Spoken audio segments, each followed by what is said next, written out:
everyone. Welcome to another edition of the Leadership Blend with your host, Ricardo D. Rice, and my correspondents. Christopher Wyatt, known as Wyatt. And Christopher Marshall, known as, I guess, Chris. Okay, Chris. So, You yeah, got it. we remember we have two Chris's. So, we have Chris Wyatt, who is Wyatt, and then we have Chris Marshall, who we let keep Chris. So, it's Chris and Wyatt. And you're missing our lovely female voice today. Mrs. Terry is out today. She's not feeling well. So, shouts out to Terry. We love you. And I had to make her stay home because she was like, well, I'm coming. You're not coming. So, you're going Get to stay well, home. Terry. We miss you. We miss you. Man, for real, though. Absolutely. So, Like little sis. Big time. I know it's kind of weird. She's like the baby of the group, and it's like not hear her voice this morning. It was like I was used to her strutting in with her bag and hearing her voice. I'm like, I don't hear her voice. And I didn't see her bag come in, so it kind of sucks. But again, some days are not good days. So on those not good days, we want to make people come in to be here. So it's fine. So it's a Men of the Leadership Blend Day. So we're gonna hold it down today. So we're going to jump right into the gray matter. Over the weekend, a lot of stuff happened over the weekend, and I don't even think people can fathom the magnitude of the things that happened. Primarily, the whole Roseanne Barr debacle. So, Oh, my goodness. Oh, my goodness. Roseanne puts her foot in her mouth yet again. I don't even think she understood what was going to happen because this is not uncommon for Roseanne. So basically, she put up a post about one of the White House individuals that were with the Obama administration, and she said that she looked like a cross between a Muslim and Planet of the Apes, and they had a baby. I think it was Valerie Jackson. I should have had that on deck. I'm looking up really quickly. But in any event, she made that comment on Twitter. And again, this is not the first time Roseanne has made these kinds of comments. It's just this was the first time she had to deal with the repercussions of this magnitude from ABC. So for those that are familiar with it, ABC said, "Yeah, we're not taking that." So they canceled her show. So she made the comment, and not even a day later, actually I think it was some hours, they canceled her show. Yeah, it was some hours. And then I also heard, too, some days after that ABC is also looking and considering a show for the rest of the cast members minus her. Yeah. Wow. Yeah. Now, the reason this is significant, let me get to the significance of this, because this is not just another incident with Roseanne Barr. This is significant because it brings us back to conversations we have not had in years. And that conversation is ethics versus the bottom line. Because the reality is, Roseanne's, because this is a reboot. For those that do not know, this is a reboot. So Roseanne has been off the air for about a good 10, 15 years, if not longer. So this was a reboot of the Roseanne show, which I actually watched when it was out in its first run. It was a really good show. It's kind of about mid-America, the everyday man, especially when it came back out this time. So it's something. It was a good show. So they brought it back, and people actually watched it. But it wasn't a little bit of people watching this. I think Roseanne's first run, when it first came out, again, it had like 18 million 18 watchers, million, yeah. which is huge. You're talking about Empire Season 1. You're talking about American Idol. These are numbers, especially for ABC. Even though ABC is one of the top 4 networks, ABC does not see these kind of numbers very often. So it was a big deal for Roseanne to come back after almost a 20-year hiatus and have 18 million people tune in to watch the show. So this is a big deal because them making that kind of decision, they're saying, okay, you're bringing in numbers we haven't seen in a minute, but at the same token, we don't stand for this. So, gentlemen, how we feel? Ethics versus the bottom line. Does what we stand for weigh more than the money that a product may bring in? Well, obviously, it showed that how quickly they removed the show, that people matter. People, being offended, or people, because on the bottom line side, they're the consumers. They're the ones that are gonna be your viewers or your listeners, and or your brand can go down. based on if that's what you're putting out there, is that's what you're going to support, that's what you're going to continue to stand behind. And it's just showed the power of all these political groups that are out there, you know, almost like a lobbying party, that if this group is so offended with what's going on, just like ads that are going out, I think there was an ad, I forget the retailer, but it was, I think it had a monkey on it or something like that. Oh, H&M. H&M. Yeah, and so with the hoodie. with Yeah. these H&M. things are, you know, with social media now, see, they were saying that before when you would make a comment, some kind of, you know, celebrities would make dumb comments or something like that, they had a little time to get the publicist, the PR on it, and then it wouldn't, you know, they, in a week's time, they might have it cleaned up. But now with social media being immediate, and you could be doing it like anywhere, sitting, you know, sitting in your bathtub, what was that, Reverend Run? he was always up in the tub, right, at the end of each show. He was sitting there tweeting away. And so I believe that the bottom line, I'm not going to say that everything was ethics, but I believe that with these companies that, you know, they have stakeholders, they have all kind of things out there that it's all about, again, back to brand, that this would be my brand. If I have someone making racial statements, then that's the brand that I'm putting out on the market as my top product. And see, and I feel like it was more so for the bottom line. I mean, ethics had a lot to do with it too, but it was more so for the bottom line, because think about it. The show, the reboot of Roseanne itself was geared basically towards the conservative party, and like they praised Donald Trump a lot and the administration and what they did. So a lot of it, they actually, I feel like they actually agreed with, but when it came to the bottom line, they're like, wait a minute, we got stakeholders and shareholders, we got other shows and everything, and then we also have the NBA Finals that is coming up on our network. So we want people to watch. We can make up in different ways for that 18 million viewers that's gone. And so if because this is 18 million viewers and we're gonna, and this right here makes us lose out on a whole lot more, we're gonna go ahead and cut. It's almost like, hey, this is my strong hand, this is my right hand, and this is the hand that I box with. This right jab is everything. But as soon as this arm becomes infected and it gets leprosy, we got to cut that off. We can build up this left hand. Yes. We can get a fire left hand. So I feel like, yeah, when they saw that part of it got infected, let's cut it off. Let's amputate this. We got the rest of our body to work with. Yeah, and Right. let me throw in that the lady that's over ABC, this particular division, is an African American woman. So that factored in as well. So there's just so many variables. But again, we come back to that conversation that we have not had in years, because in the older days, because Generation X, Generation Y-ish. So in my day, you know, you just didn't do things. You didn't. But then you also didn't have the social media outlets that you have now. Yes. So, you know, things go viral in a matter of seconds. True. Like, Yeah. a quick segue, I'm actually embarrassed because my hometown made Buzz Media this weekend.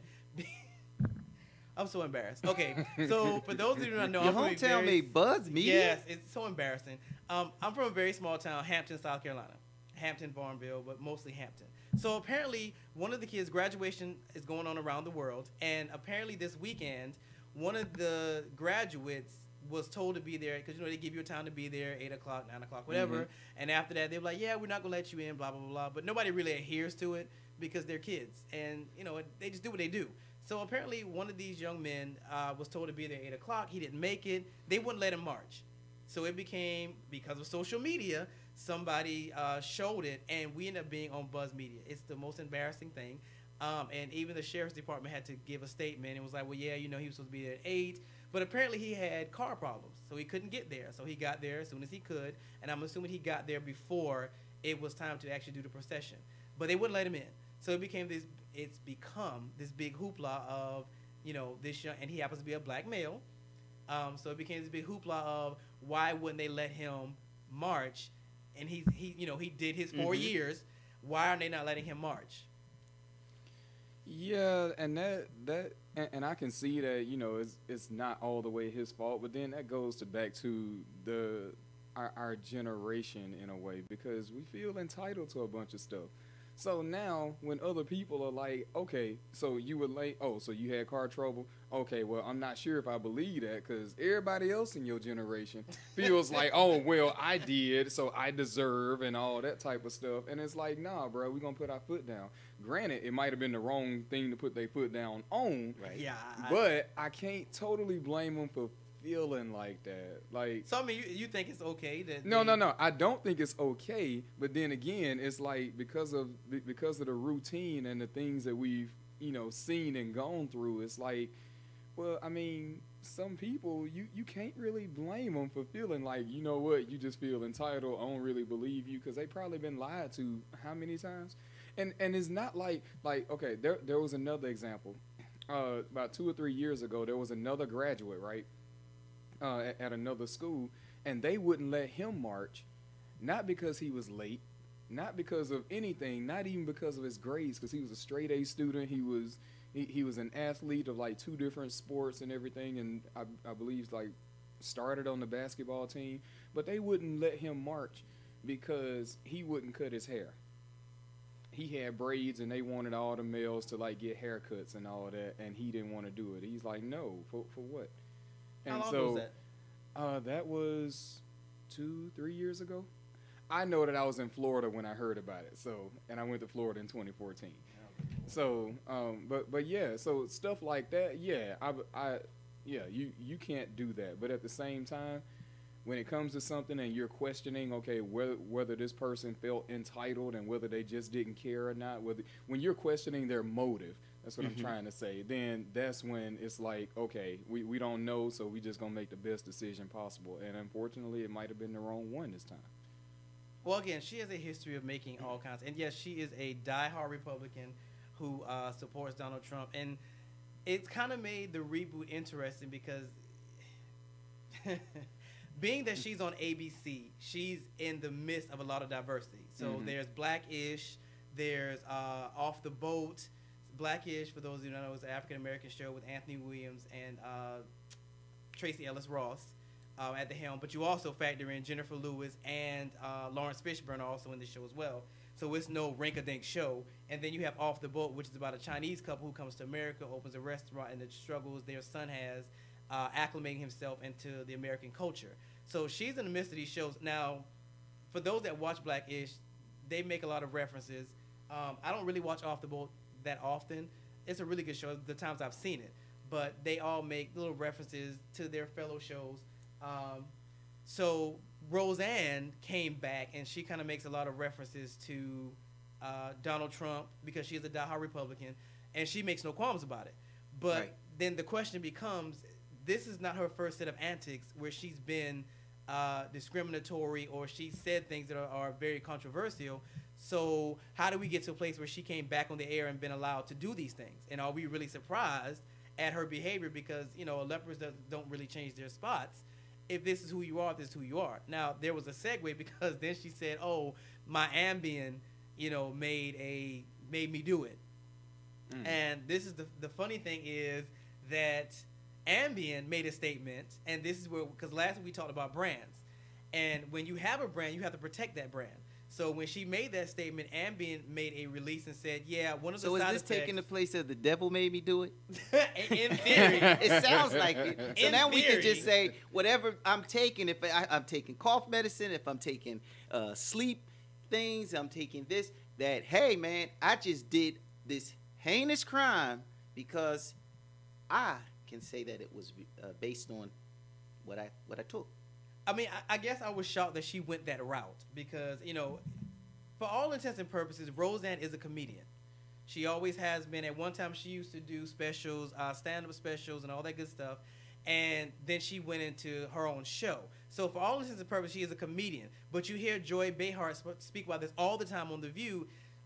There's a fine line between what's comical and what becomes controversial and what's just distasteful. So to make a comment, especially on very light subjects such as Muslims and African Americans being compared to apes, poor taste. Again, I guess the what stands out about this story is how quick ABC reacted, and then some of us were saying, well, would this have happened if the person in charge was not African American? Because she is an African American woman. So the statement that was released from Ambien was saying they listed the side effects, and they were saying that racism is not one of them. So in order to protect their brand, and again, we talked about brands last week, and you have to protect your brand. And they made sure they made a statement, because had they not, then you get into public opinion. What is public opinion? It's when people go off their own perception, and based on their perception, they come up with an outcome. So public opinion would have said, she's blaming Ambien. Ambien has not said anything. They must agree with what she's saying, which in essence is what ABC did. They released a statement saying, we do not condone this kind of behavior. As a result, we're canceling her reboot. Brand protection. When you spend the time to build a brand, you have to protect that brand. And how you protect that brand? You make sure you have the Google alert. So if your name shows, and I will say that, of course, most of these companies have people in technology who have set up like a firewall. So if their name comes up or their company comes up in something, they get an alert. So whenever she made this comment about Ambien, I'm sure Ambien got an alert in their IT department. It went straight to public relations. Public relations said, oh, no. This is going to hurt the brand. So now we're going to release a statement to let everybody know we do not condone what Roseanne said. And whether she used our product or not, because we can't attest to that at this particular moment, one of the side effects is not racism. So again, this is what you see in corporations. This is what you see in organizations. And just as much time as it takes you to build your brand, it's going to take just as much time to maintain and protect that brand. I feel like them canceling her show was like the biggest clapback I've ever seen. And that's what makes it. I want to pose a question on this. Now, had these comments been made in the context of the show, because shows are allowed, a poetic license, and you can talk about different things, just like comedians get on stage and talk about every type of subject, and it's, as long as it's in the vein of being a comedy, they're able to touch on all kind of subjects, from the disabled to everything else in their comedy. So my thought, just talking about it today, is if she didn't make these as a personal statement out there on, representing herself in this social media era, if she had made comments like maybe even a different kind of political comments, maybe not the racial one, but the about her politics like she's been doing,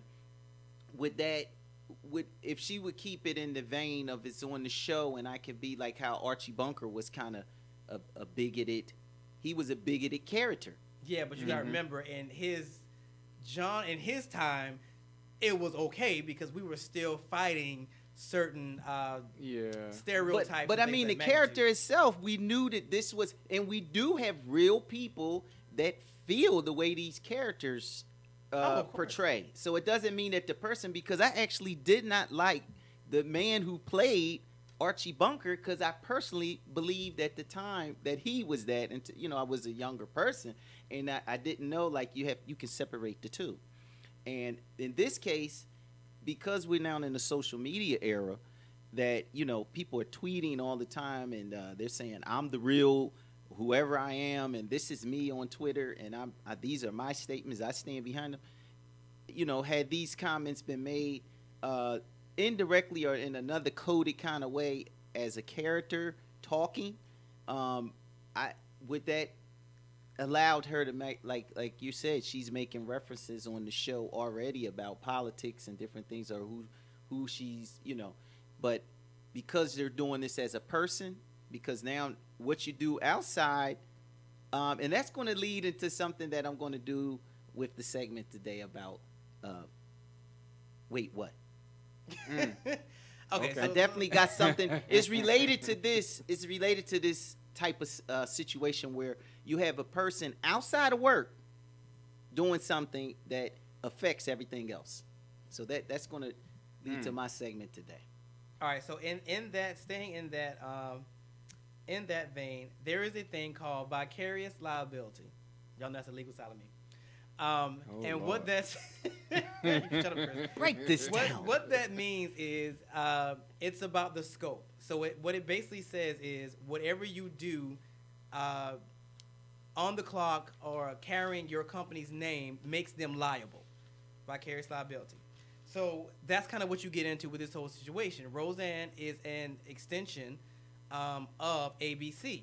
So her actions, be it personal or be it on the show, can be a direct reflection of ABC.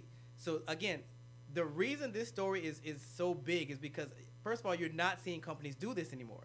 Most of them are just letting stuff ride because, in essence, people hide behind free speech all the time. Yes. So you kind of get caught in that web of saying, well, I can't really reel them in because technically it is free speech, but at the same token, how far is too far? And apparently ABC felt like this was too far. And the actual tweet said, she sent the tweet, Roseanne sent the tweet that said, she looks like a cross between the Muslim Brotherhood and the Planet of the Apes had a baby. And she put VJ, but everybody knew that VJ stood for Valerie Jackson. And Valerie Jackson was an elected official, was a former top aide to President Barack Obama, which, again, you get into variables because Roseanne is not a Democrat, so she was not a fan of Barack Obama. So it was a jab at Valerie Jackson, and it just wasn't. Is her last name Jarrett? Jarrett. I meant Valerie Jarrett. I'm glad you said that. My apologies. Valerie Jarrett is who she was talking about. But again, you get into subliminal messages because even when she said it, she didn't say her name. She said VJ. But everybody knew she was talking about Valerie Jarrett. So subliminal messages. And again, she's not the only one that does it on TV. But she's the one that got caught with her pants down because you just can't make these kinds of statements because you start getting into classifications of people. So now you offended the Muslims. Now you offended African Americans, and like Wyatt said, it comes off the heels of the whole H&M debacle with putting an African American child in a shirt that says "We love monkeys" or something to that magnitude. I should have had all this stuff looked up. My apologies. But putting an African American boy in a shirt that says "I love monkeys" or something to that magnitude. Again, it's not so much that people are sensitive. You've got to be sensitive to the heritage of people and being diversified in your thoughts. Yes. And when you do stuff. And honestly, when it came to the H&M debacle, it's a two-way street for me. Was it poor taste? Yes. But at the same token, would I have thought about that when I had done something like that? I can't say that I would. You know, I saw the shirt. It was a green shirt. It had the little monkey on it. When you think about children, you get into certain types of animals that are more prone to represent kids. Elephants, monkeys, I was going to say a crocodile, but not necessarily a crocodile. That's not good for babies. Dogs, cats. You get into these subliminal animals that are more representative of kids, and a monkey is one of them. Should they have been a little more sensitive? Yes, but at the same token, you get into departments. And a certain department, I'm trying to think what department would have been the one to handle something like that to say, hey, when it comes through us, probably a diversity and inclusion. Market. Yeah, an inclusion diversity department. Yes. Their job is to make sure this kind of stuff does not happen. Yes. So whenever advertising or marketing does stuff, it's supposed to go through this particular department. They analyze it and say, okay, well, this may be in poor taste. Let's think about something else. Whether that happened or not necessarily sure. But this is stuff I want you to think about when you're creating an organization and you're doing your vision plan and your mission statement and you're thinking 6 years down the road, hey, we want to make sure that we have a very strong, diversified department that can handle, you know, being able to look over these kinds of things so that we are not sitting in the hot seat for stuff that we may not necessarily think about. Because remember, your marketing departments and your PR departments are typically creative types. So they don't necessarily filter their thoughts. They do stuff, it sounds good, it tests well with focus groups and blah, blah, blah, blah, assuming they use one. And then it just kind of goes to market. That's the job of your diversity department to say, hey, you know, putting an African-American child in a monkey shirt and saying we love monkeys or something about bananas or something of that magnitude may not be in the best taste. So let's rethink this strategy. But it happens. And, you know, again, for this particular situation, kudos to ABC for, you know, saying we're not going to tolerate this. And surprisingly, not a lot of people came to Roseanne's aid this time. Normally there's a very divided line where people will step up and say, hey, you know, she has the right to free speech, or, you know, that's not the content that should have been taken in. Very few people had anything to say on the opposite side because for once, everybody kind of was in unison on this particular decision. I think the fallout was, or the blowback was, nobody expected ABC to swoop in that quickly and say, you know what? We don't care that you brought us 18 million viewers. We don't care that your show is a forerunner on our network. We will not tolerate this, and we will not tolerate you. So as a result, we're canceling your show. And I think that put everybody else in every other show on notice also. It also alerted other Yes. networks like, hey, we need to take this type of stance because ABC is getting a round of applause. So, yeah, we need to do something right. And you know what? I just found a story from Fox News, so I'm still trying to see if it's right or not. But Fox. You never know what Fox is going to say. yeah, so they said after Roseanne's racist tweet, Obama ally Valerie Jarrett starts wooing voters. And actually what's happened is Organizing for Action, OFA, the President Barack Obama's nonprofit organization, they have her now on their website, and they've started getting voters like crazy. Like, she's running for another office later on this year. And Who, Valerie? Yes, and she started getting people like pledging to help her. Like, that was what Roseanne said was used.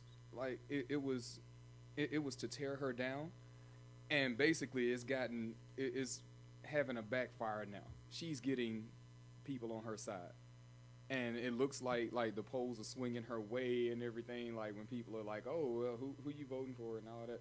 So people are like pledging their loyalty to her now. And on the website, it says it quotes Valerie Jarrett as saying, who we lift up to represents us, speaks volumes about whether we treat each other with compassion and civility.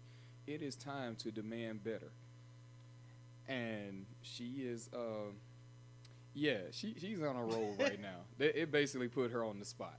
So, well, I mean, I guess this whole scenario raises so many questions, because I think everybody kind of felt like, oh, you know, the country's really divided, and it is, on so many issues, and will we ever come together? And then you have a debacle like this, where very few people side with discrimination and have said that this is just not acceptable.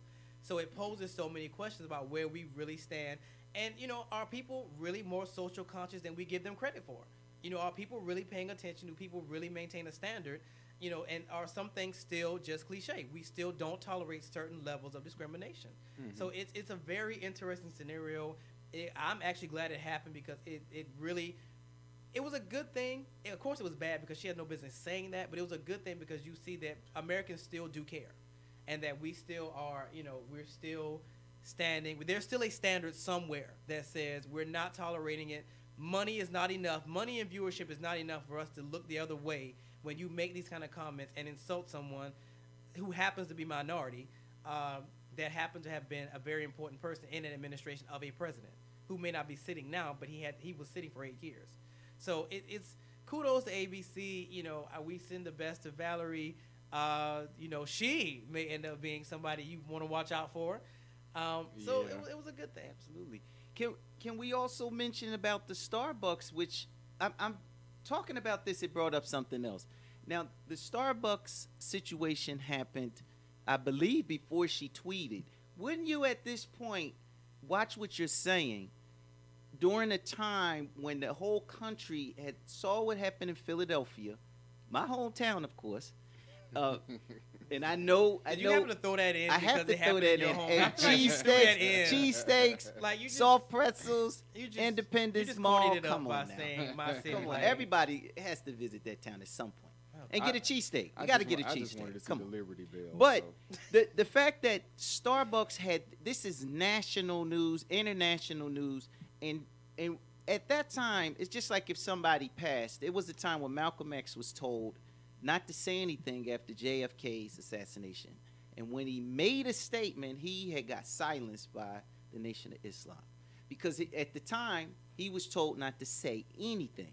And he still did, you know, being who he is. But during this time with the Starbucks, and, you know, they were trying to do their PR on it and she made this statement during that time. It just shows that that's really who that person is. I mean, if you don't have a little bit of self-control on your social media to just say, hey, look, I can say different things on my show that probably sound this or that, and I can be political on my show. I don't have to be on my own social media doing all this stuff. I'm able to have a show that has a platform on it where I can be in a coded way who I want to be. And during this time of the Starbucks, and they had the training last week, actually kept me out of Starbucks one night, but I'm happy that because I go there, all the time, but I was happy to see that they really were committed to closing all their stores and doing this. I heard, Al Sharpton speaking that, it is a step in the right direction. There's still more to do, but at least it's showing that people matter. It's really showing. And when people have their platforms of people matter and whatever platform they're using, it's showing that it is true because you are able to make a change. And by Starbucks doing that and then Roseanne doing it on the heels of it, it just shows this is who that person is. It's not just a character. This is really, because you really shouldn't be out there saying anything that's not kind or not true. Mm-hmm. And this is just opinion, how I feel, and if I'm biased or prejudiced, so be it. It's my social media. I'm going to do what I want to do. Hey, you're out of work. I think Wendy's is hiring. And you know what? On that note, we're going to take our first break. So everybody stick around. We come back, we'll do alternate facts and wait, what? Segments with Wyatt and Chris. So we'll see you on the Leadership Band with your host, Ricardo D. Rice. Listening to IBNX, IBNXradio.com. The station with the best music. Best music. I love the music. Best music.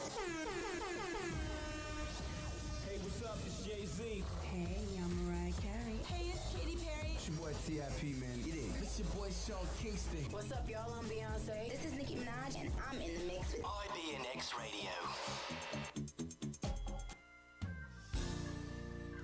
You may think that it's over, that your life is done. The best is yet to come.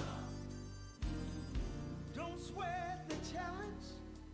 Your battle's already won. Yeah, yeah, yeah. It's yet to come. Listen, y'all. See, God writes the end before the story began. Oh, he told me to tell you the best. It's yet to come. As the author of your faith, he wrote a provision for you to win. You're a winner, you're a winner, you're a winner. Yeah. You ain't seen your best days yet. You ain't seen your best days yet.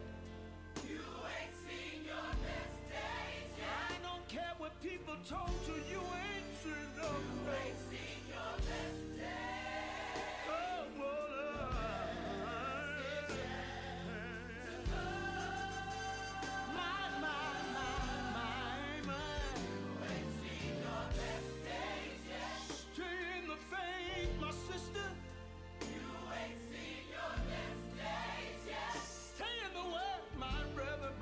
my brother.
keep on fighting, keep on praying.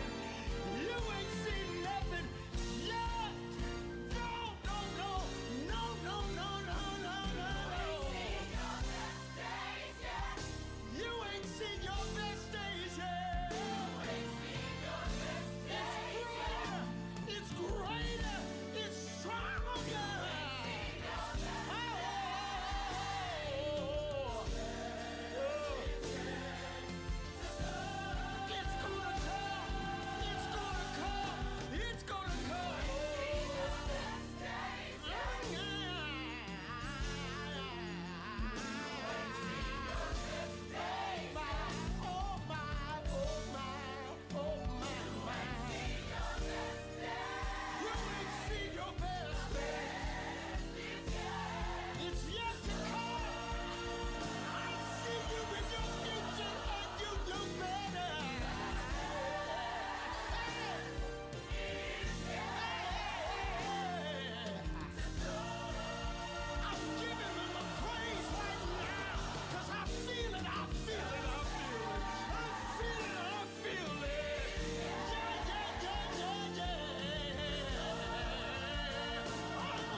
Thank you, Jesus.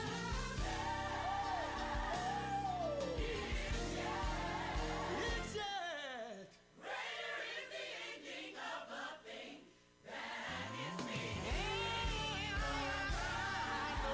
I know, yeah.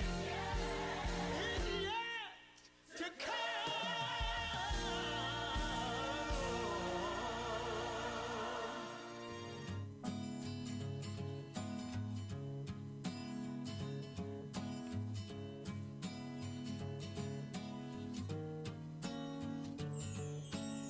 Can't believe that I'm home all alone. Doesn't stop me from wanting to see you. Why the hell won't you pick up the phone? Hello? Don't know which way is up anymore. No excuses and nothing to cling to. Oh, you're shaking me right to the core. Just wanna let you know I won't let this one go. You got me down, but I ain't out. Think you got me good, left me like some dead wood. I may be down, but I'll turn it round.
All right, everybody. So we are back on this week's edition of the Leadership Blend with your host Ricardo D. Rice and my co-correspondents. Wyatt. And Chris. All right. So when we left, we were talking about this whole debacle with Roseanne Barr and her show being canceled because of the comments she made about Valerie Jarrett. And while we were on the break, I actually went to do some research on the variables in this story because this is like a leadership dream because there's so much stuff that's involved in it. There's so many different outcomes that can happen as a result of it. So it's just amazing to see what happened. All right, so the ABC Entertainment president is currently an African-American woman named Channing Dungey. I'm hoping I pronounced her name right. And she joined Disney in 2004. All right, so some stats on her is she's 49. She majored in film and television at UCLA, and she started her career at 20th Century Fox in the 1990s developing movie ideas. Then she joined Disney in 2004, and which was then Touchstone Television. She played a major role in the early production of Grey's Anatomy. For those that don't know, Grey's Anatomy, Scandal, How to Get Away with Murder are all under Shonda Rhimes. And she's like all of our she-roles because she brought in diversity and put I think Kerry Washington was the first black female lead in almost a couple of decades. And all in the hands of Shonda Rhimes. So, you know, these are all good things.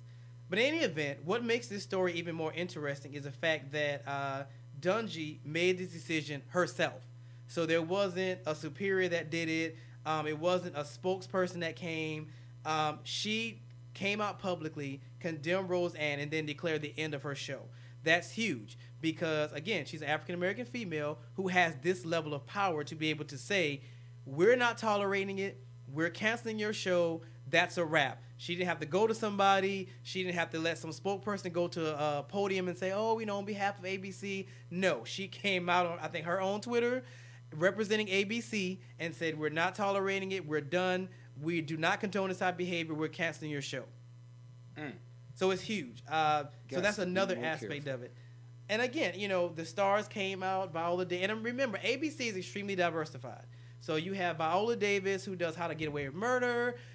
You have, I think, Tony Goodwin from Scandal came out and said that he applauded her for making that decision. Those of you that don't know, Scandal is done. It wrapped up, I think, in April. So Scandal's done. Boo-hoo. I actually like Scandal. Is there a scandal behind this? Couldn't help yourself, White, huh? I couldn't. It was out there. It was out there. I need to catch up on that scandal. Yeah. Me too, man. Just couldn't help yourself. So maybe Roseanne will tweet about that, and we'll find out what happened. Well, Roseanne said she was leaving. She got Twitter. plenty of time to tweet now, don't she? Well, she said she was leaving Twitter. So, but like you said, she's a scandal in herself. Okay, I mean, I don't. I mean, I guess you. And Roseanne's no spring chicken. So you're talking about somebody who's 50 to 60, who just has not learned how to filter the stuff that comes out of her mouth. And she is again, so scandalous. So as a result of her actions. I'm gonna slap you, Chris. I'm going to slap you. Like, I'm going to slap you. As a result of her actions, you're looking at about 200 people who have lost their jobs. So, we think about the Darlenes, Dan, DJ. No, we're talking about production people. We're talking about writers. All these people have lost their job because of one person. So you have, again, it's all leadership. It's all relative. You have to make these kinds of thoughts or keep these kinds of thoughts when you make a move and you're representing a brand or representing an organization. Because remember, what you do affects other individuals. So heading back to the Starbucks story, for those that do not know, Wyatt, take it away. Okay. Well, again, this is in my hometown of Philadelphia. Do you have to point that out again? I have to. I mean, I got to represent. I don't think it's necessary. I got to represent a little bit. I'm a transplant. Well, what took place is that Starbucks decided to offer training after a store manager in Philadelphia in April called the police when two black men who hadn't purchased anything and were allegedly denied bathroom access didn't leave the store when asked. That store's policy requires guests to make a purchase to be in the store and use the bathroom, but Starbucks executives said the police never should have been called. Mr. Schultz told CBS, and Schultz is their CEO of Starbucks, told CBS that the show this morning, last month, that he met with the store manager and believed she demonstrated unconscious bias. And I don't know what this is. This unconscious bias, it sounds like probably what Roseanne Barr had. It's you know, the Ambien syndrome. And believe she demonstrated unconscious bias when deciding to call the police. I mean, there's so many ways to escape taking responsibility. And the company hasn't named the manager, but says she has now left the company. Starbucks executives apologized to the two men and settled with them for an undisclosed amount. I know a book's coming in a movie. Well, so that's what That what store happened in manager. Starbucks to lead to the bias training last week that held me back from my Frappuccino, but I won't hold them, you know, I won't sue them over that. are you still crying about that Frappuccino? I am, man. I was so hot that day. I think that store manager was still hype off the Eagles winning the Super Bowl. So And now we get sports references. Oh my God, I don't know. Terry, save me. I don't know what's happening right now. Like I'm getting sports references and Frappuccino. Okay, in any event, I don't understand. Okay, so in a nutshell, basically, two African American males were asked, I guess, to use the bathroom, and I'm assuming she was a barista, which is the person that makes drinks and stuff of that magnitude, but I guess she was a manager as well. Told them that the bathroom was only for people who brought stuff, and ultimately the police were called, and it became this unnecessary hoopla because, in essence, there's no other alternative but to say that because they were African American, this happened. You're kind of out of other options. You don't want to say that. You really don't want to believe it, but you kind of get to that place. And what they were saying about the unconscious bias or the unconscious, Yes. basically that she was not aware that this is going to be a racially charged decision when she made it. And it's kind of saying that she wasn't aware that it was going to have that level of impact. Ambien or the devil made me do it. It's still you can claim those in 2018. Well, you know, Oh yeah, unfortunately for Ambien Roseanne, and the devil make me do it. unfortunately for Roseanne, the devil may not say anything, but Ambien did. So they're not bad. They're not going with that. But it is what it is. All right, so we're going to shift gears. So at this time, we're going to shift to the next segment, which is the Wait What segment with Mr. White. So take it away. Wait, what? All right. I'm so happy to be here with my Wait What this week. I've been holding out and I'm ready. My Wait What? Spotify has canceled its hateful conduct policy after an industry uproar.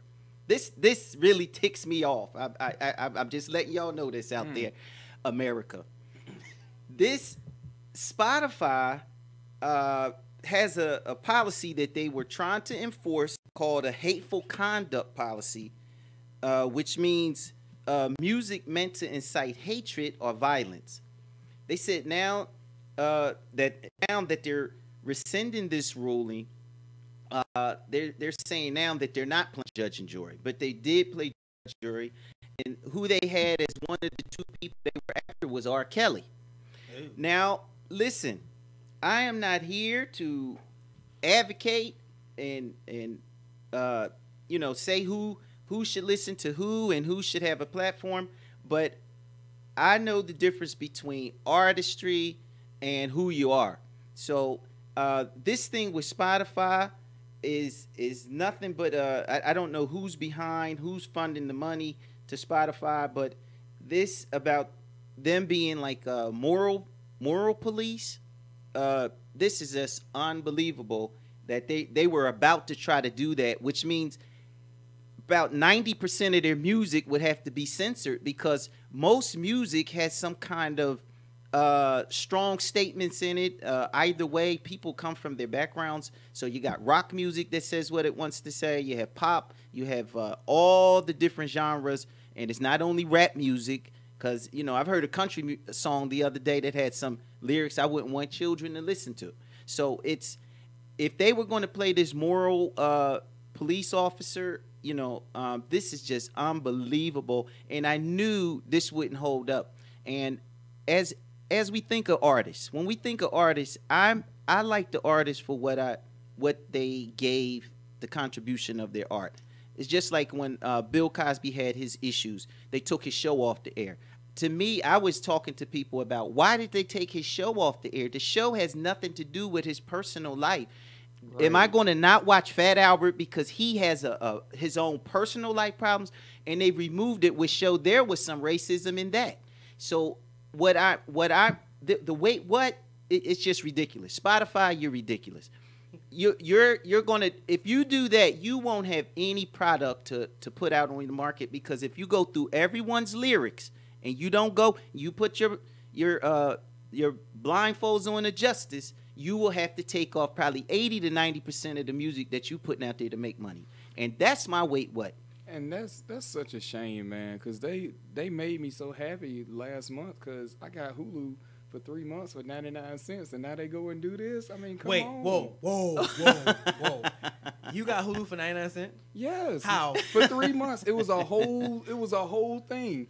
Like, okay, for the last few months, they've been advertising this. Hey, if you have Spotify Premium, then we'll give it to you. We'll give you Hulu for 3 months for only 99 cents, and then it's only $3 a month after that, tacked on to your Spotify. So I was already paying $10 a month, so about $13, $14. I got Spotify and Hulu. Okay, so since we own this, and this is a dumb segue, but I'm kind of curious. So what is Spotify? What is it? It's the upgrade.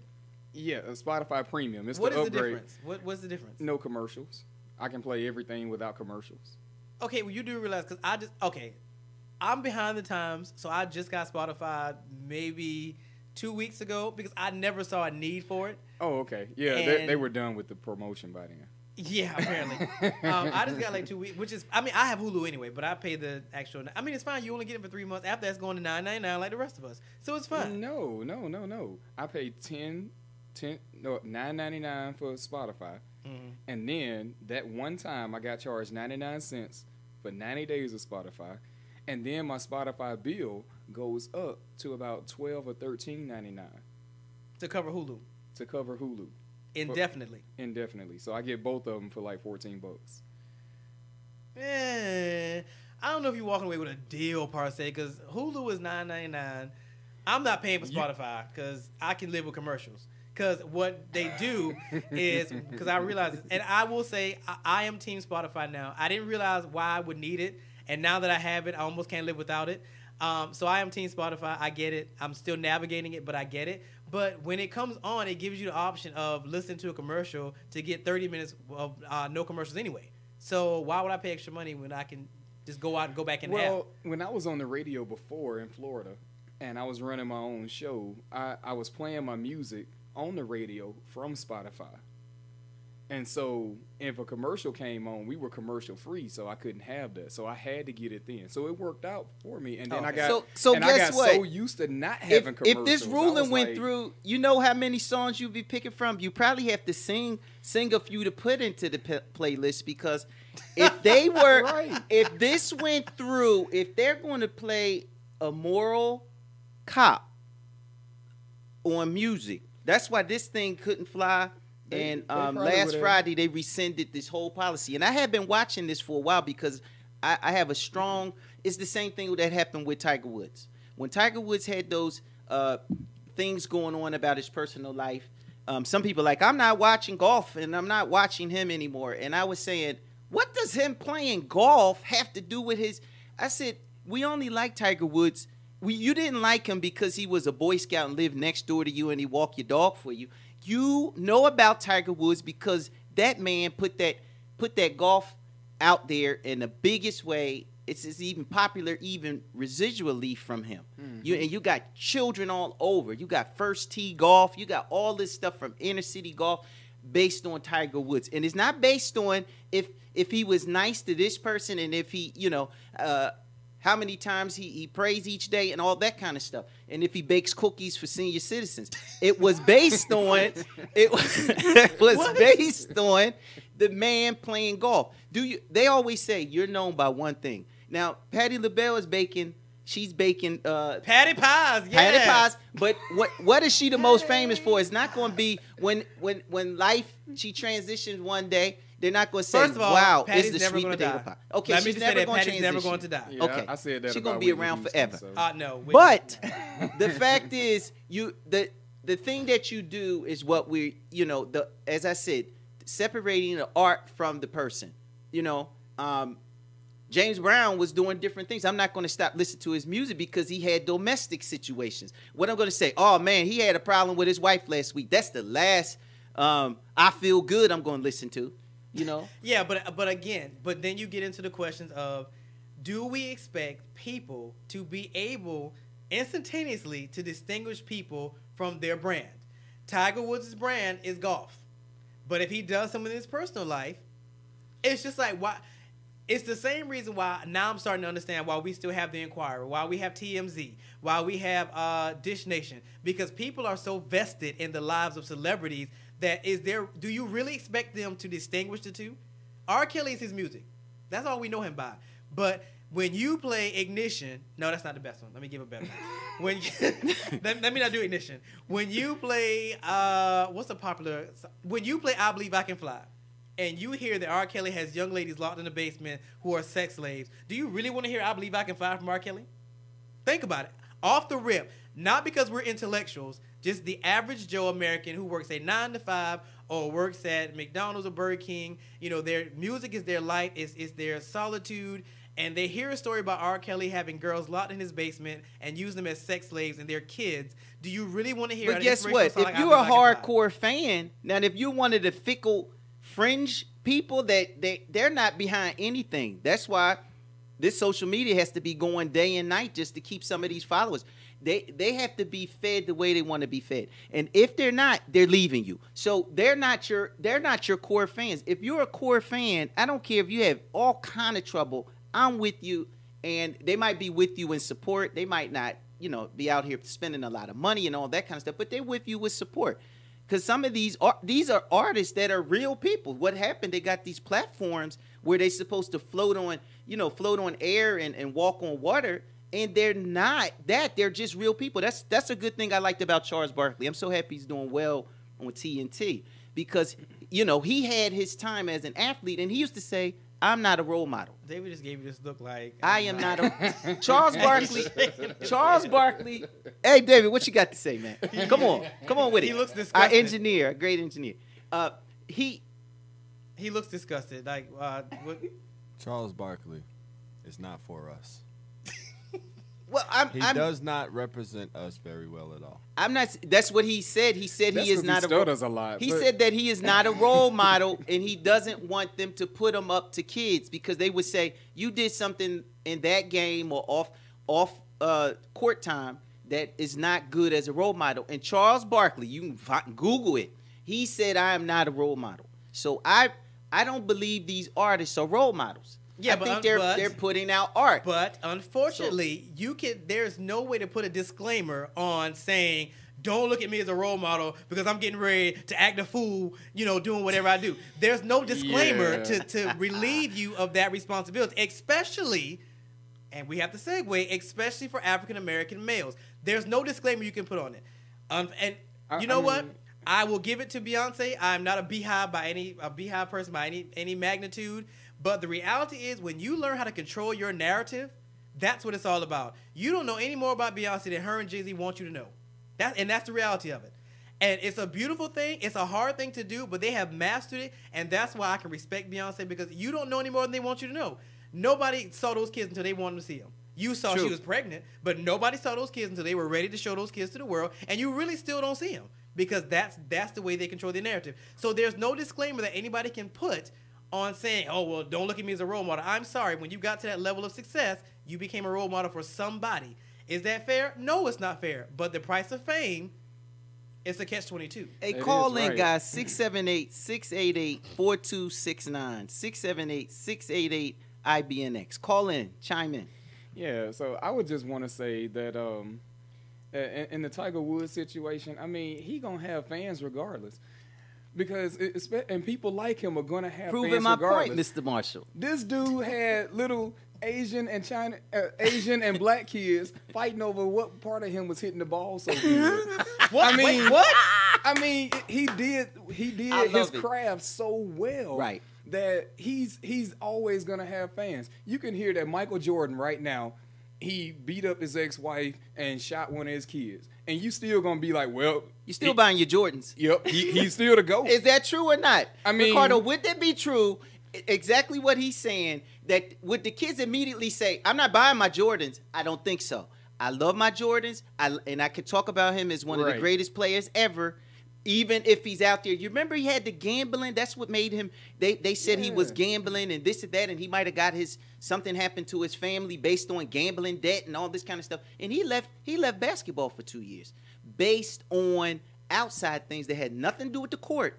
Because on the court, you know what he brought, but on his outside life, and it started to overwhelm his basketball life, and he just backed out of the media, backed off of and started hitting baseballs. I mean, come on.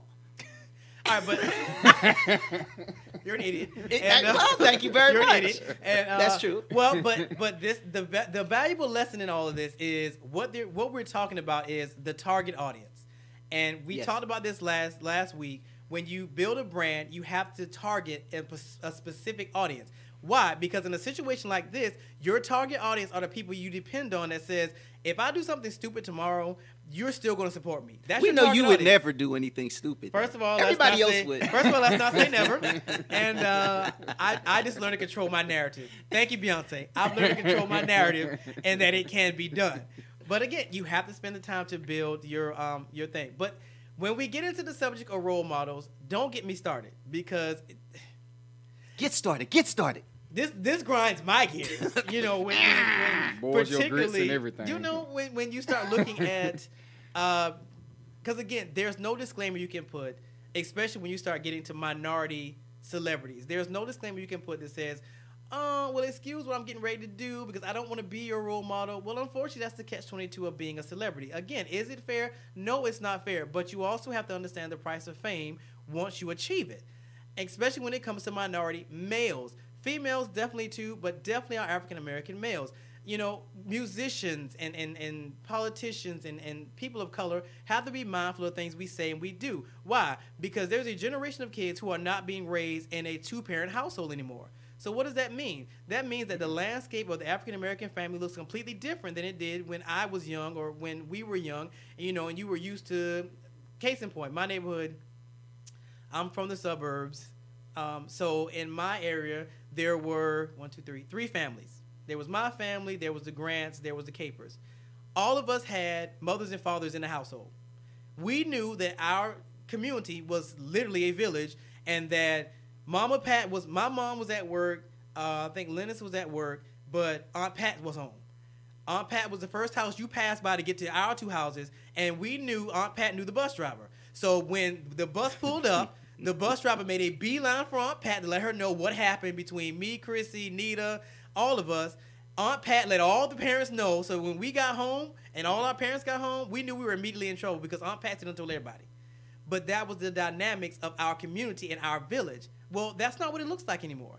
Now, majority of these households are single mothers who are working 15 to 16 hours to take care of their kids, and it may not be just one child. So who's raising these kids? Kudos to the single mothers out there. Definitely. And I have 2 or 3 of them that surround me. Raising boys and girls. You know, it's beyond a full-time job. It's unfathomable. You know, she's like a sister. She lived with me with twins. It gave me a whole new respect for what single mothers do. But the reality is, yes, unfortunately, TVs are raising our kids. Unfortunately, daycares are raising your kids. Used to be the church was helping to raise your kids, but that's changing too. So you have a landscape that has drastically changed. So you have a nation of kids who are being raised without the same luxuries we were raised with. So what does that mean?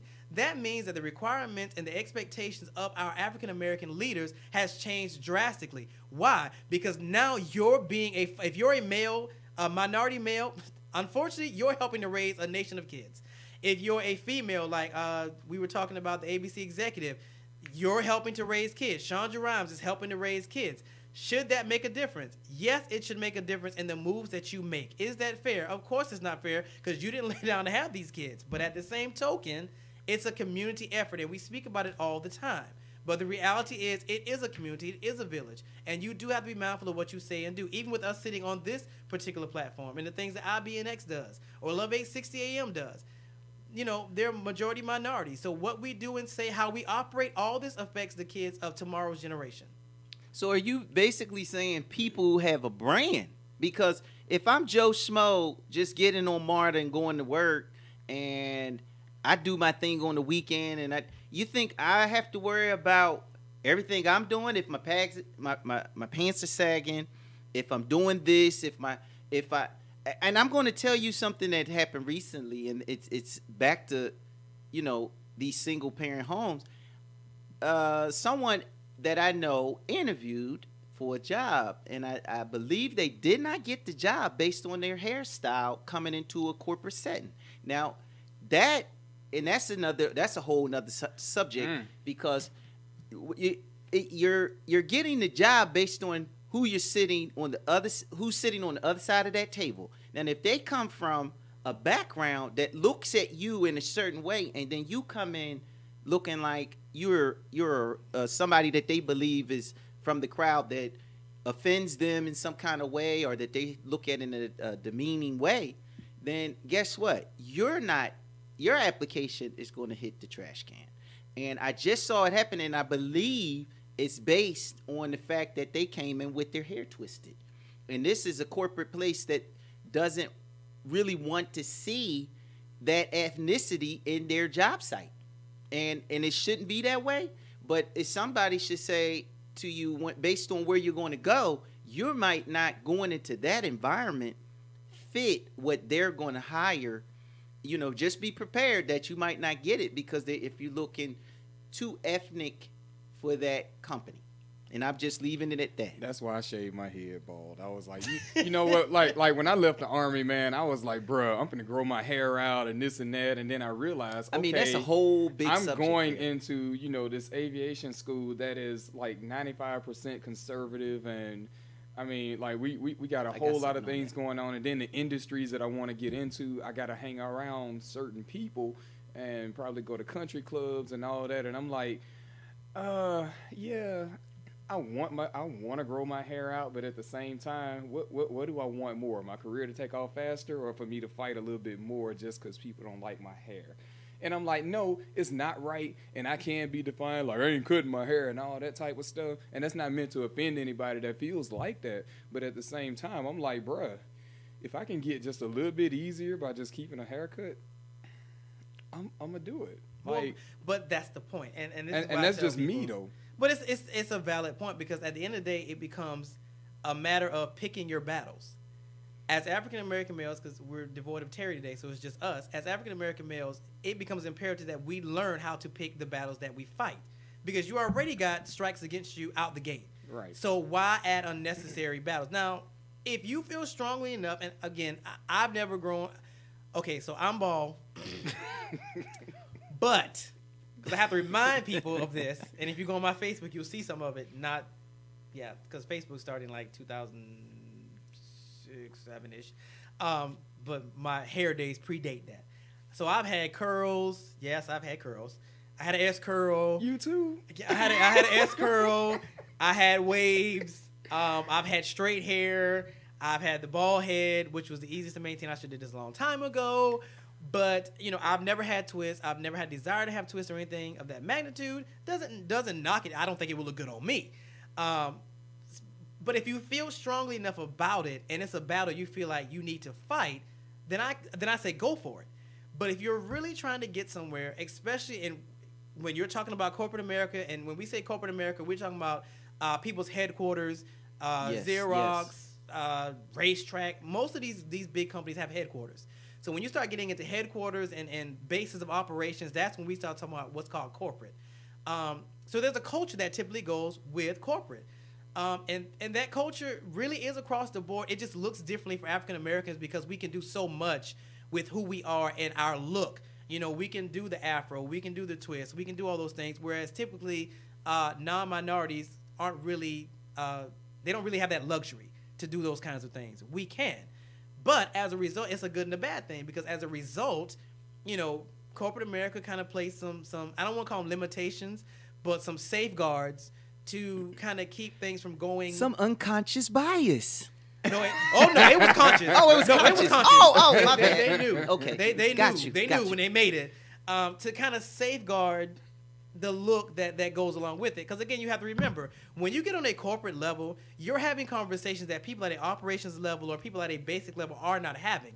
So you're talking to this company's vendors. You're talking to this company's partnerships and apprenticeships and stuff. So you're having conversations that people at another level are not privy to. So there's a certain look that will follow having those kinds of conversations. So that's when you start getting into people who want to get into corporate America and the way you're supposed to look and the way you're supposed to dress. Because again, you're now operating at a different level. And that different level does come with a different type of paycheck. So you're talking about 6 and 7 figures and again, then you start getting into ethics and money again. Because is it ethical to tell somebody you can't come to work with locks because this is a corporate environment? No. Is it legal for you to tell them that? Typically, no, because you start falling into discrimination. But that's when you segue into diversity versus inclusion. All right. Now, this is something that I didn't know about because I think most people think of diversity and inclusion almost as the same kind of words, the same kind of definition of what it means. And that, there's been some studies on it, and I actually pulled some things up about part of the problem is that diversity and inclusion are so often lumped together that they're assumed to be the same thing. And it's happened to me, so I can speak from personal experience that I hear those words kind of interchangeably used or together, and I assume that, okay, it means the same thing. But that's just not the case. In the context of workplace diversity, diversity equals representation. Without inclusion, however, the crucial connections that lead to business growth won't happen. And there's a diversity advocate, Verna Myers, and she goes all around the country. She does a lot of trying to train corporate, decision makers on this major thing in the new era of trying to have diversity and inclusion. And one of her main quotes, and it really drilled this point home to me, is that diversity is being invited to the party, inclusion is being asked to dance. And to me, that's how I thought diversity and inclusion was the same thing. That, okay, you're going to include all these people from different backgrounds, different economics, different educational backgrounds, ethnicities, racial lines, gender lines, all of those things, and they were going to have a place at the table. What they're basically saying is, we'll give you diversity, we'll let you come and sit around the table, but you won't eat. So what I'm getting out of this is, and so many companies are realizing, if they want to be these big companies, the Googles, the cutting edge companies, they're going to have to do both. They're going to have to first bring in people from all of these different segments of life, and then they're also going to have to let them have some say in what's happening in the company. Because just saying you have diversity, that just means you hit your equal opportunity EEOC. You're hitting your quotas. Because I've actually heard about that, because I used to be on some kind of high level with union negotiations and different things at a former company, and I used to get to see and hear about why we're not hiring different people. And they would say, well, we hired this many of this and this many of that. And so you'll hit a quota, but you just invite them into your company so you look good on paper. But at the same time, those people have no say-so. That's like just having a piece of paper here on the desk. You're not having any say. So without inclusion, diversity doesn't stick. And that was the name of the article by the diversity advocate Verna Myers. Check that out. All right, so in a nutshell, so here's what it looks like. So diversity allows for the exploration of these differences in a safe, positive, and nurturing environment. It means understanding one another by surpassing simple tolerance to ensure people truly value their differences.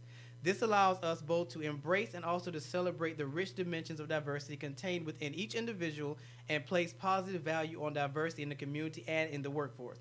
Inclusion is a sense of belonging. Inclusive cultures make people feel respected and valued for who they are as an individual or group. People feel a level of supportive energy and commitment from others so that they can do their best at work. Inclusion often means a shift in an organization's mindset and culture that has visible effects, such as participation in meetings, how offices are physically organized, or access to particular facilities or information. And on that note, we're going to take our second break, so we'll be back. Stick around on Leadership Lane with your host, Ricardo D. Rice. 678-688-4269. Life comes at us fast. One thing that gives us comfort is knowing that someone you need them. Well, at Pleasant Hills Insurance, that's our promise to our clients. Call 770-910-7460 today or visit our website at pleasanthillsinsurance.com for your free, no obligations quote on retirement and life insurance. Many of the large agencies have turned their back on the retired workforce. At Pleasant Hills Insurance, if others can't qualify you, very often we can. Pleasant Hills Insurance proudly provides options for preconditions. So call 770-910-7460 or visit pleasanthillsinsurance.com today for your free, no obligations quote on retirement and life insurance. Pleasant Hills Insurance. We're here when you need us.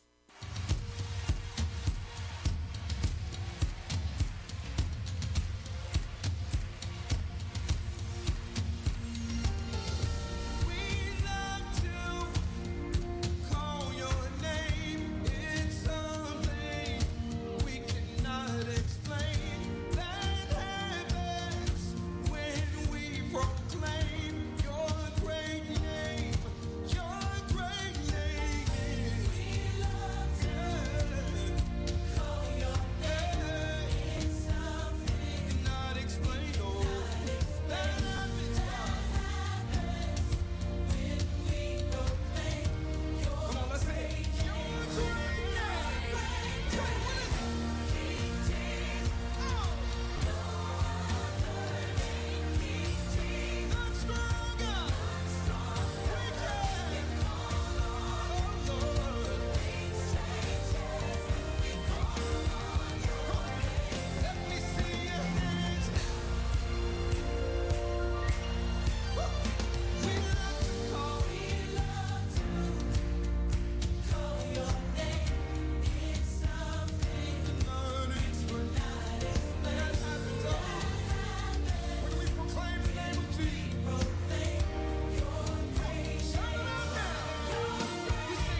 All right, everybody. So we are back on this week's edition of the Leadership Blend. It's Chris White and Chris Marshall. And yes, that is Chris Marshall here grunting in the background because he's a little Jesus juice. So, he's bouncing off And the after walls. that, we was dripping in that leadership finesse. Bouncing Finesse. off Oh, the yeah. walls of you know what? I'm not even going there. It's whatever. All right. So when we left, we were talking about the difference between diversity and inclusion. And there is a difference, and like White was saying, they typically do get lumped into one, but they're actually two different entities that yield two different results. But I digress because we've been talking for a minute now, so we're going to have some fun. So we're going to transfer over to alternate facts with Mr. Chris Marshall. Take it away, sir. Ladies and gentlemen. Okay, all right. Really? So, So we doing Karen now? okay. Oh, gosh, we doing Karen? all right, so His this own is Chris sound effects, Marshall. I got Yeah, it. yeah. Yeah. And this segment is I like to call alternative facts, all right? And I just want to let y'all know real quick that this message is brought to you by my own personal business, Marshall's All-in-One. It's a funeral home, chicken shack, and carpet store mixed all into one. And our motto is, Do you have any business cards? I Yeah. can eat there. Yeah, First of all, I can I get mean, my that's carpets a- clean. That's a health violation because I don't think you have a chicken factory around. You know what? No. I mean, it's like in one big building, but like it's all separated. So it's a funeral home, chicken shack, and carpet store all in one. And our motto is, while your hole is being dug, grab you a two-piece and pick out a rug. No? Okay, all right. Do y'all sell biscuits too? This sounds Again, interesting. no. Hey, multiple Before he streams even- of income. Before he even goes, I'm going to put a disclaimer from IBNX and the Leadership Blend. I probably have not co-signed half this stuff. So I warn you in advance. Carry on. I mean, it's alternative facts, so. All right, wait a minute. okay, So remember, the objective of this is Yeah. he tells a story, and we have to decide if it's true or false. Yeah, so we're going to decide if these stories are true or false. All right, so story number one. A man discovers a handgun impaled in the front bumper of his car. He was driving on the interstate, and then he saw like a little black something, and it hit his car, and he was like, oh, what is that? And then he was like, okay, so he kept driving. About 18 miles down the road, he pulled over to stop for gas, and he saw a handgun with the muzzle stuck in the bumper of his car. That's the whole story? That's the whole story. And it's a handgun, A that was handgun. impaled A in he had a 9mm. his, what part, where is this coming out of? Is this What? what part of the country? I don't This- think he doesn't have to know that. What I'm saying is What does that have to do with anything? a 9mm out in the hillbilly sticks? That's what I'm trying to find out. I'm trying. It happened in Washington. Yeah, in Washington Well, State. Impaled. I guess it sounds like somebody who might have thrown a gun out the window trying to get away from yeah, something. but a gun is heavy. So how could it sit in a bumper? I mean, the wind will make it attached to the bumper while you're driving, but when you stop, it should fall off because there's no wind securing it to the front of the car. Yeah. So I'm gonna have to say this is probably false because I'm the going law to of- say I believe it. I think the law of physics says it's not possible, but you know. I think it flew in the air, landed like a javelin, and was stuck in the car. First of all, a javelin is going to literally, be literally impaled in the This car. is what Chris is your telling me. reference- I'm your going to logic believe is this one. Impaled in the It car. sounds possible. Your logic is not Earth logic. Well, and the I'm not law a of scientist. physics tells me that that's not possible. So I'm going to say it's false. But Wyatt says it's true. So It is true. it is not. It is true. Where'd you get that story It's from? HuffPost. Huffington Post. Ah, Right one there. for me, one for Wyatt, one for Wyatt. It actually Yes, happened. Yes. It actually happened. Okay, fine. Okay. I digress. Fine. Wyatt won. See if this Wyatt was won. Family Feud, I would have beat you to the buzzer. You know what? Whatever. You know you what I got mean? one. There's still three more. I got one. All right, you all got right. one. All right, so I'm going to just go ahead and tell y'all where this next story happened. This one was in Texas. This story is of a woman that was evicted from her apartment last month, and about a week after she was gone, she was arrested on vandalism charges from the apartment complex she was evicted from. She was accused of going online and purchasing over 3,000 cockroaches and releasing them into the apartment just as she was leaving. Hold on. So Wait, now she said that she intended to She plead ordered guilty. ordered the cockroaches Yes. online. Where do you order 3,000 roaches? Hey, you from? know what? You can If add you that look to it your up on business. if you look it up on Amazon right now, I had to go and check for myself. I'm about to go. Chris, you you can can- add that to your business model because you got the funeral of the chicken and you got the what is it, carpet cleaner? Why don't you add a online cockroach business? You do realize I'm that you telling order you, roaches, multiple he's going out of streams, business. multiple streams Right. of income. I like that. I'm gonna say I believe this one too because Look. there's an online for everything. Yeah. Online chocolate covered Can- ants. You can order online cockroaches. I'm gonna say somebody would get Well, so mad, live cockroaches. so upset, because look, when somebody has scorn, there's nothing they won't go to get back what they Okay, think so- And now look, here's the kicker about this story. Yeah. When they asked why she did that, she said that her eviction notice had told her to leave the apartment the way she found it.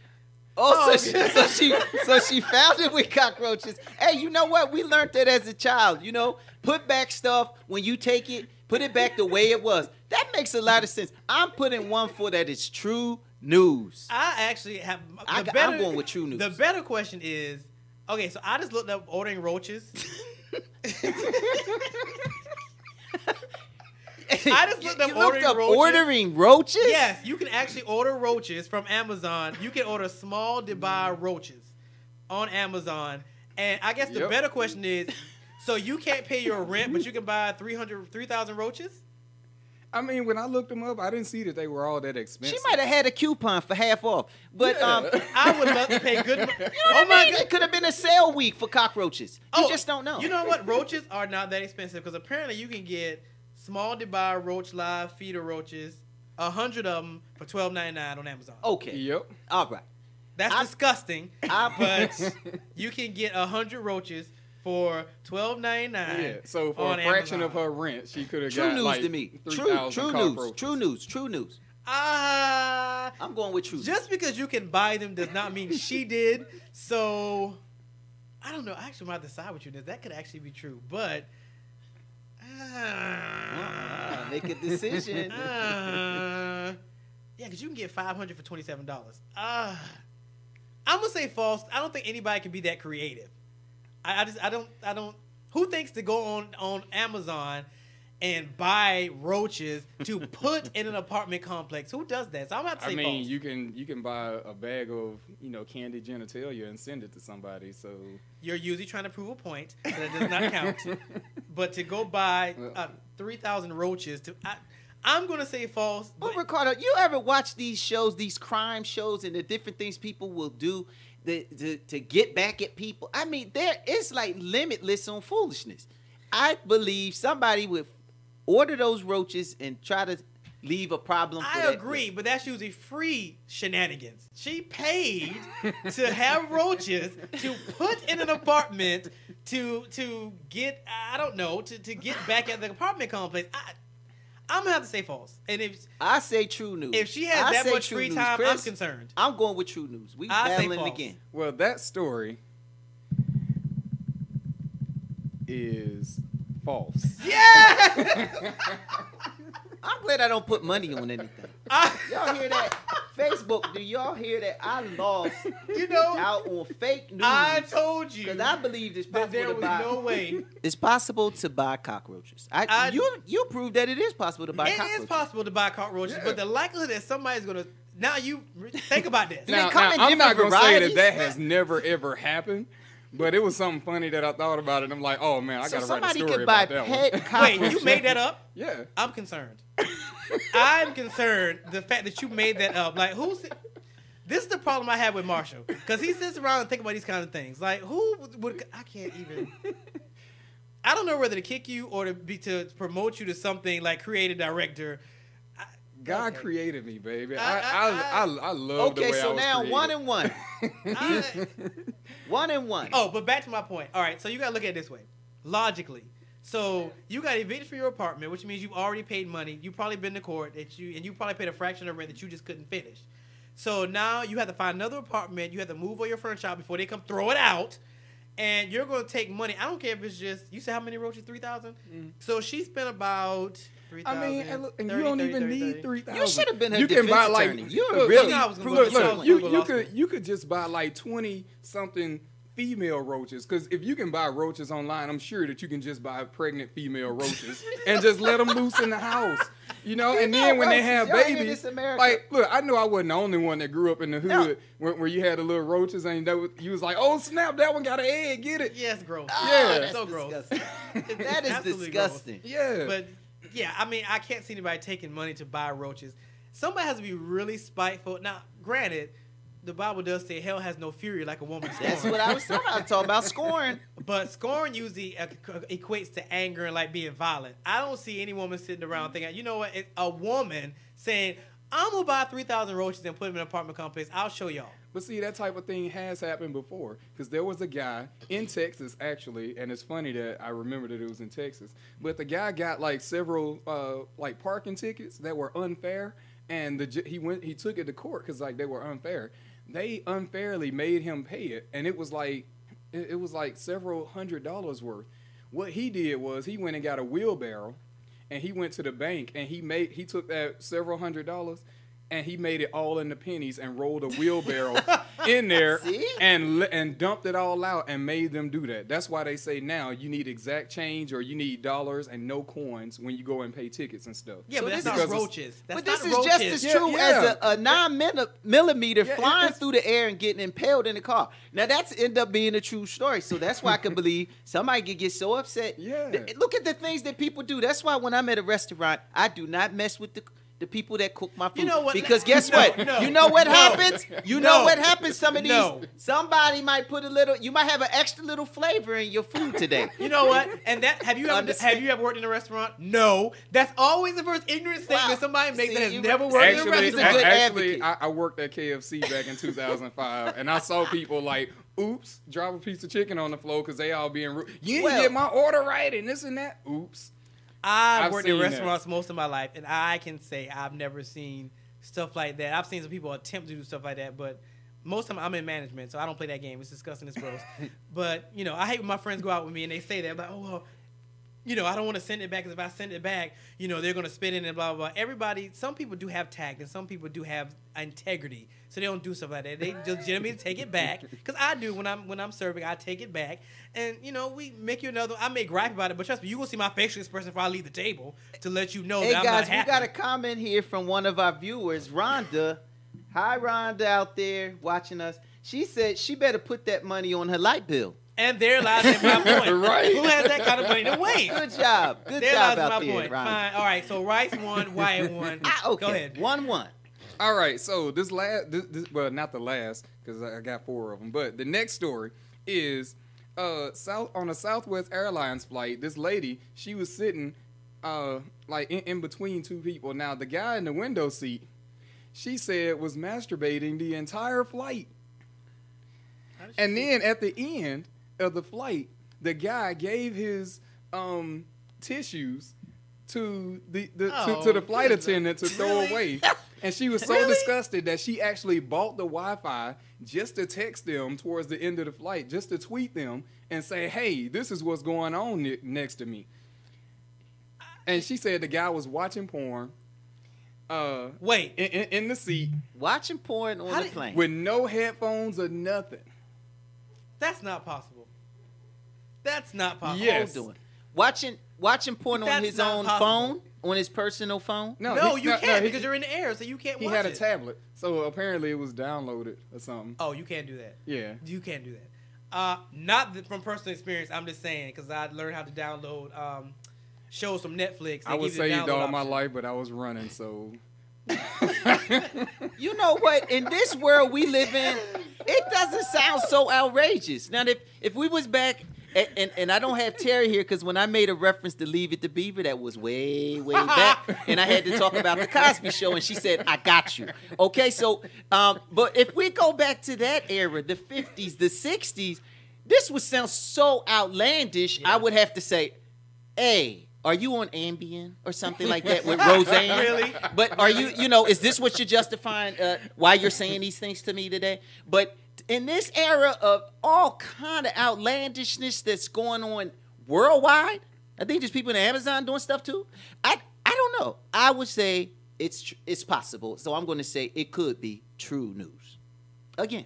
Well, I think it's a weird world out there. I think very analytically. So, this is not from me. Pee Wee Herman got caught.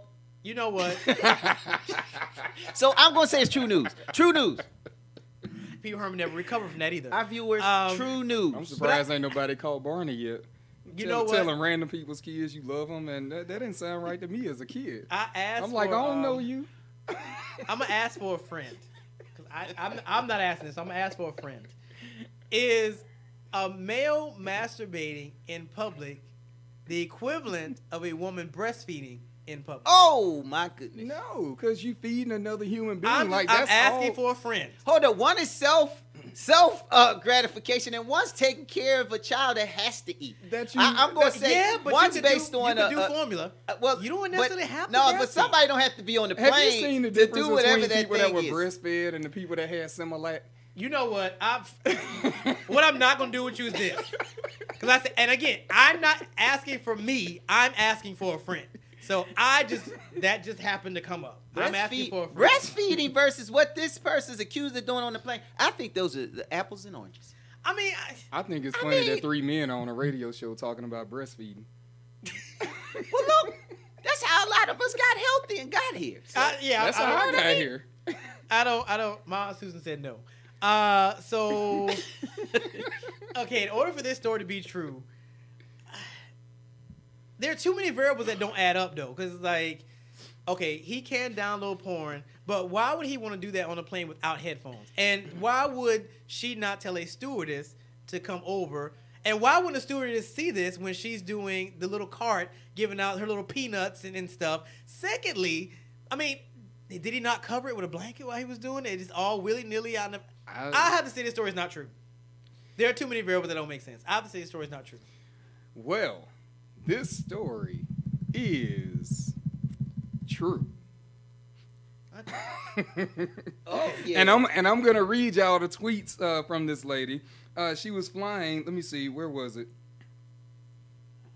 Okay, it doesn't say, but she tweeted while they were over Nebraska. So because of the Wi-Fi and in the air, it says Nebraska. So she was over Nebraska. She said, and she tagged Southwest Air. We have an issue. I spent this entire flight sitting next to a guy who has his iPad open on the tray table, watching porn without, in all caps, using headphones or anything. And twice now, his body has started shaking in the throes of his orgasmic bliss. I'm so disgusted. See, Ricardo, and you're trying to think so logical. I told you, this world doesn't have a lot of logical thinking anymore. Wait, now she kept on. Illogical. She kept on going. She said, and then she replied to herself. She said, "It's been nearly a 5-hour assault on all my senses. He doesn't even have a nice eggplant, but it's tiny AF. Not on full micro or anything, but close." Oh my and God. then I've seen it because he hasn't bothered to hide it. And then she said, "Oh my God," he just handed his, and then it's a little splash, filled napkins to the flight attendant to throw away. There is no way your staff working on this flight haven't witnessed this and what's been happening. And then Southwest reached back to her almost immediately. Yes, they responded within minutes. They said, "This is never something that we want to have happen on our flights. Please be sure to reach out to one of the flight attendants on board your flight, Heather." And then she said, "It's literally no way to do that without putting myself at risk. He's in the window seat. I'm in the middle. There's someone dead asleep to my left. I can't move, which is why I purchased Wi-Fi to tweet you." Now people have, when people fly planes, they have ways to relax themselves. So they ask for them little. You're not Ricardo. I'm not validating it. What I'm saying is, we don't know this person. I don't know this person. What I'm saying is, people go on there, they say, I'm scared of planes, the turbulence and this and that. I need a little bit of this. I need that. Then go to sleep. And so I don't know what this person, in their weird kind of way, that might have been their way of getting through turbulence and the fear of flying. And you know what? Speaking of that, that's the best you got? That's the best I got. That's the best guy. But that was true news, Ricardo. I'm wasn't 2-1 now. I I'm wasn't 2-1. gonna try. I Come on wasn't now. gonna try for it. But I will say that, you know, because this is the leadership blend, I will say that because she felt like she couldn't tell somebody and she would have put herself at risk. That says, and I'm just guessing that she was talking about putting herself at risk with the flight attendants, like, you know, trying to point something out, or maybe the dude was gonna just try to turn to her, like, oh, so you gonna tell? Here, take this. I ain't know if it was gonna be something like that. So I'm just assuming. By the way your brain works, I'm just. Yeah. So I'm just assuming that this has to do with her putting herself at risk on the flight. So. On the flight, but you know what? On my next flight, I'm going on with a rain parker just in case I sit next to this guy. I will have one of those little plastic ones that you put on, you know, to go to sports events. I will definitely bring one emergency poncho. I'm gonna just pay a little bit more to get on Delta. Emergency ponchos. And there it is. I'm just gonna fly Delta from here on out.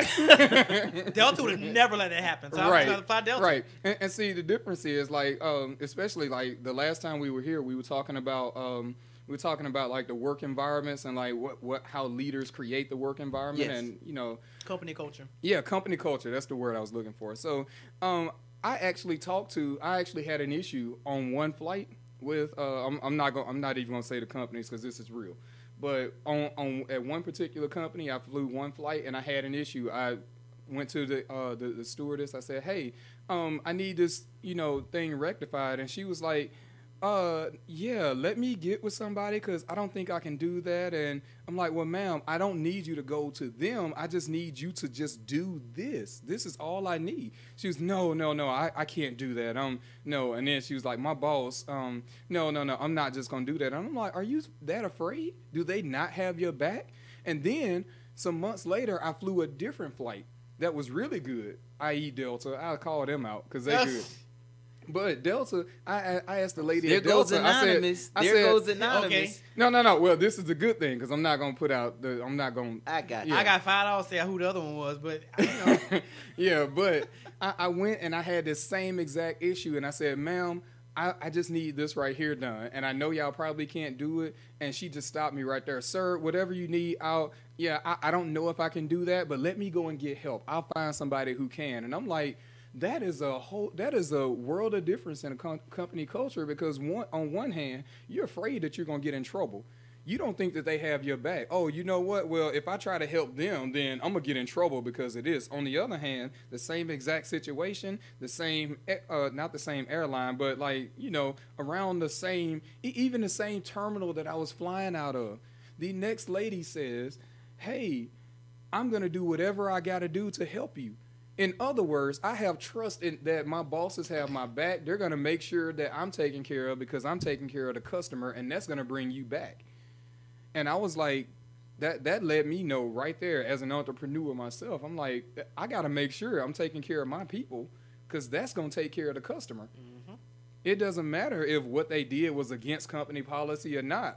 I made company policy. I can change that. And if somebody below me makes them feel unsafe, then they get to go. Look at you learning and growing. Oh well. I mean, that's that other side. One more. I'm not always silly like that. So I got one more story. And hold up. So it's 2-1 today. Yes. Yeah. Well, 2-1. We must go in on the tie because you're not about to beat me. So fine, let's go to the last one. Okay, we're gonna see. All right. So you know what's happening here, and we miss Terry. Terry, get healthy. We miss you. We miss you because Terry sometimes says, well, you know, that don't make sense to me. And so what I'm trying not to do is try to make any sense with this because the world now, they're doing everything. I mean, like I said, hence the old days when Pee Wee Herman got taken off the air over some of this same kind of foolishness. So I'm like, okay, 20 years later, where do you think this society's at? I know, but stop telling your age. Okay. All right. Go ahead. All right. I'm only 21. All right. So 21. So this happened in Canada. This says that there was a zoo, and they took a Kodak bear out and put him in a vehicle and drove him through the drive-through, and they let this bear eat ice cream from somebody's hand from the drive-through window. They took a video of it, and now the zoo owners are getting charged. With what? With some kind of cruelty to animals? Yeah. What, because they put him in a car? Okay, so the bear is getting ice cream? Yeah, and they took him outside of the zoo. Like if the bear would have got out of the car, it just would have been roaming around in public. Now, this is about being fake or true news. I'm going to have to say I believe it because the way that people feel about wild animals and we done seen shows. I think I saw a show. I'm not sure if it was real or not, but somebody was playing with one of them bears out in like one of like those national parks, and they like basically got their head slapped off because it's some people that just play with wild animals, and I don't know why this happened, but taking this animal out, thinking that okay, we work with it at the zoo and getting it some ice cream, I think that sounds like somebody would do that. So I'm going to go with that it's true news and not fake news. America. Yeah, but that It's wasn't not the whole. fake news. That wasn't the whole story though. They took this bear out of the zoo and drove him to the drive-through. Exactly, but you like somebody wouldn't take out one of the monkeys in the zoo that they think they're fond of and think is a pet to them and think they couldn't get away with That's it. a monkey. This is a bear. Well, I'm going to say I believe Not this just is a not bear. fake news. Our Kodak viewers, bear. this is Yeah. all about is this fake This or is- real? You decide. And what you say? You say it's true? I'm going to say I believe it's true that the bear went to Dairy Queen, got his banana split, and went back to the zoo. That's what I believe, America. That's what I believe, and I'm sticking to it. I stand by false. There's I'm no sticking way to it. on God's green earth somebody took a Kodak bear, because I've seen Dr. Doolittle 3 or 2. Nobody took Maybe a it was Kodak a midget bear. Kodak. Maybe it was a Oh my midget. God. False. False. It could have been a midget bear. False. Okay. All right. Well, this story is true. What? Yes, America. Yes, our viewers. This is very true. I have won three And to this one actually- today against Ricardo on true or fake news. I This would never happen if Terry was here. I would have lost so I'm like the bad. Atlanta United. I'm like the Warriors right now. 2 up. Whatever. Finish. Well, the thing is, this actually happened in January. They took the video back in January, and it really was a Kodak bear. And if y'all can see right there, I know Oh, they my probably goodness. can't see. That is a big bear sticking his big head out of the window. Whoa. Yeah, that's not. Ricardo. Yeah. Who And- knew these people have this much free time? I'm concerned that Americans have this much free time to do these things. So the Dairy Queen trip sparked a legal investigation from safety and animal officials in the province. CBC reported at the time that some wildlife experts criticized the video, saying it contradicted efforts to teach the public not to feed bears in Now the wild. listen, what about the fool that's sticking his arm out the window with ice cream?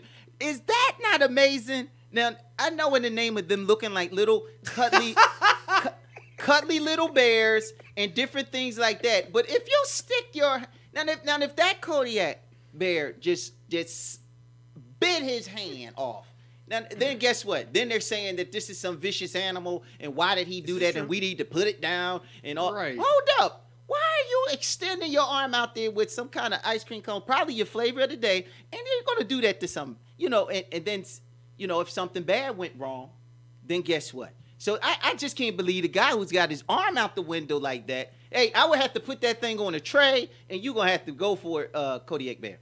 Actually, I lied unintentionally on a part of it. I said it was a zoo. It was not a zoo. It was a Discovery Wildlife Park, which is a little bit different than a zoo. Oh, that don't count. That changes the And whole so- scenario. How that change? That changes the scenario. And so but they still You change were, your answer? Yep.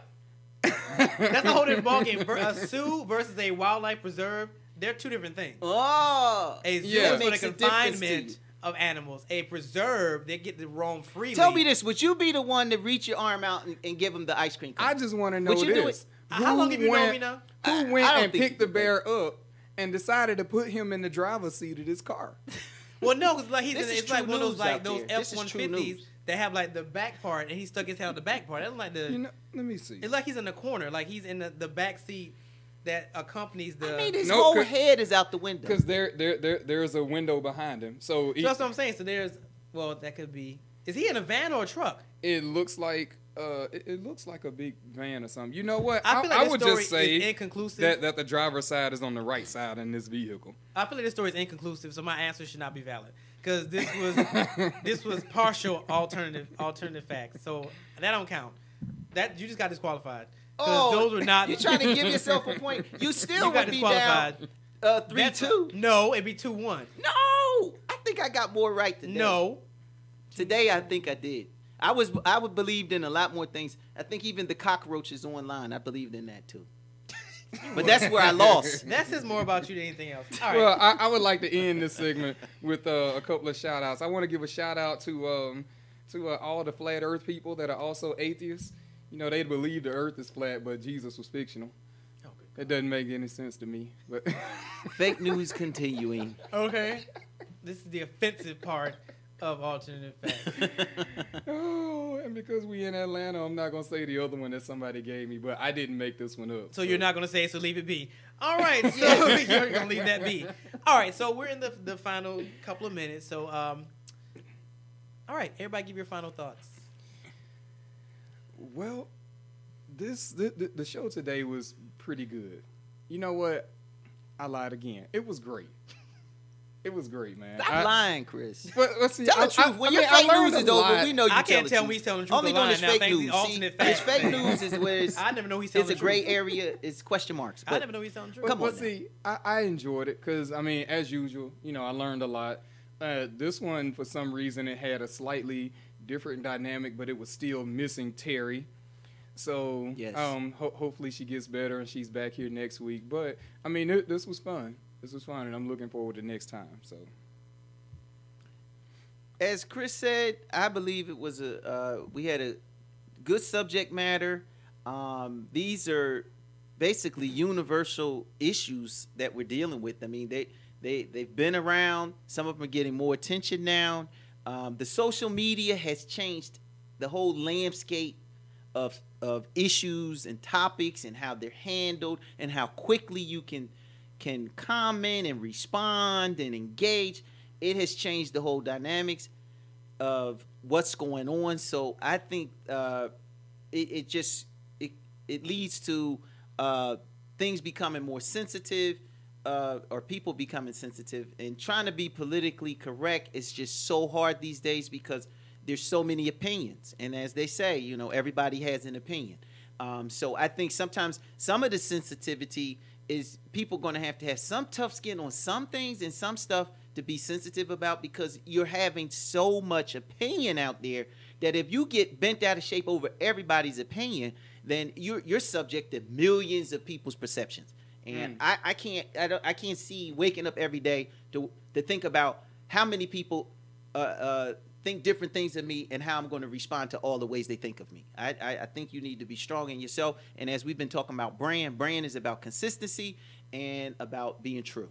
So I believe these subjects are so important. Okay. Well, clearly they learned some things today, so you know I'm already happy. I'm impressed. and Student happy. for life. I'm a student I'm for life. impressed and I'm happy. Thank you, viewers. Thank you, viewers. Just want to remind companies and people, entrepreneurs, because a lot of times we are talking to the entrepreneur, that it's about the mindset, and the conversations that we have are to fuel different thought processes to get you thinking about the long term. Because again, you have your mission statement, but you also have to come with your vision statement. And in your vision statement, you know, you want to be more realistic about what's going to happen and how these things are going to happen, or how your mission statement is going to be achieved. So you need to think about things about like diversity and inclusion, and you need to think about, you know, what happens in the event that these things are violated. You know, what are you going to do? How are you going to respond? What is your fail-safe? What is your contingency plan? Yes, contingency plan is not a dirty word. It's the fallback. So in the event that this happens, break this glass, and this is what we do. So you definitely want to keep in mind, because I think that's one thing that we do not think about. On another note, next week we will have our very first guest, and that guest is going to be Mrs. Tammy Williams, who was the first black woman to own her own production company, her own production studio. So she's going to be here. I think her office is on the set of Marvel. So it's a big deal. She's going to be here next week. How many studios she got now? I think she has 3, I want to say. I don't think she has 3. But she can clarify all that when she gets here. But she's an amazing woman, and we're going to have a great conversation with her next week. Hopefully, Terry will be back next week. We thank you all for listening. Again, check out my website, ricecommunity.com. Rice with a W, so WRICE community.com. Go to the Leadership Blend YouTube page. Follow these guys on Instagram and all this good stuff. Chris Wyatt 88 on Twitter. Real CK Marshall on Twitter and Instagram. All right. So there you have it, and we hope to see you again next week, same time, same place on Leadership Blend with your host, Ricardo D. Rice. Have a great week.